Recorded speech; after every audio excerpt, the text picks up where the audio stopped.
ರೋಜ್ಗಾರ್ ಕಚೇರಿ ಆವರಣದಲ್ಲಿ ಆಯೋಜಿಸಿದ್ದ ಗಣರಾಜ್ಯೋತ್ಸವ ಸಮಾರಂಭದ ಪೂರ್ವ ಸಿದ್ಧತಾ ಸಭೆಯಲ್ಲಿ ಮಾತನಾಡಿದ ಪುರಸಭೆ ಮುಖ್ಯಾಧಿಕಾರಿ ಜಿಆರ್ ಸಂತೋಷ್ ಅವರು ಅಂಗನವಾಡಿಗಳು ಸರ್ಕಾರಿ ಅನುದಾನಿತ ಹಾಗೂ ಖಾಸಗಿ ಶಾಲಾ ಕಾಲೇಜುಗಳ ಮಕ್ಕಳು ಕಡ್ಡಾಯವಾಗಿ ಭಾಗವಹಿಸುವಂತೆ ಗಮನ ಹರಿಸಬೇಕು.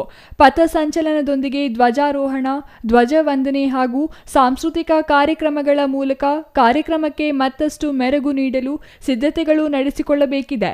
ಯಾವ ಶಾಲಾ ಕಾಲೇಜುಗಳು ಸಮಾರಂಭದಲ್ಲಿ ಭಾಗವಹಿಸುವುದಿಲ್ಲವೋ ಅಂತಹ ಶಾಲಾ ಕಾಲೇಜುಗಳ ಮೇಲೆ ಶಿಸ್ತು ಕ್ರಮ ಕೈಗೊಳ್ಳಲು ಜಿಲ್ಲಾಧಿಕಾರಿಗಳಿಗೆ ವರದಿ ಮಾಡುವುದಾಗಿ ಹೇಳಿದರು.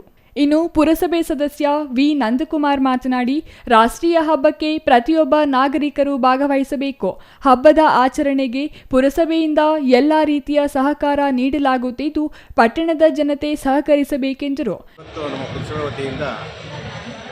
ಗಣರಾಜ್ಯೋತ್ಸವ ಆಚರಣೆ ಬಗ್ಗೆ ಎಲ್ಲ ಶಾಲಾ ಪ್ರಾಂಶುಪಾಲರಿಗೆ ಹಾಗೂ ಅವರ ಸಿಬ್ಬಂದಿ ವರ್ಗದವರಿಗೆ ಸಭೆಯನ್ನು ಏರ್ಪಡಿಸಲಾಗಿದೆ.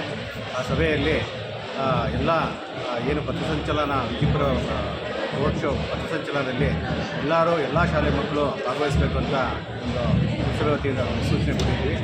ಹಾಗೂ ನಮ್ಮ ಸದಸ್ಯರು ಸಹ ಅವರು ಸಹ ಒಂದು ಸೂಚನೆ ಕೊಟ್ಟಿದ್ದಾರೆ. ಅದರಂತೆ ಎಲ್ಲ ಶಾಲಾ ಮಕ್ಕಳು ಪಥಸಂಚಲನಕ್ಕೆ ಕಾರ್ಯಕ್ರಮಕ್ಕೆ ಭಾಗವಹಿಸ್ತೀವಿ ಅಂತ ತಿಳಿಸಿದ್ದಾರೆ.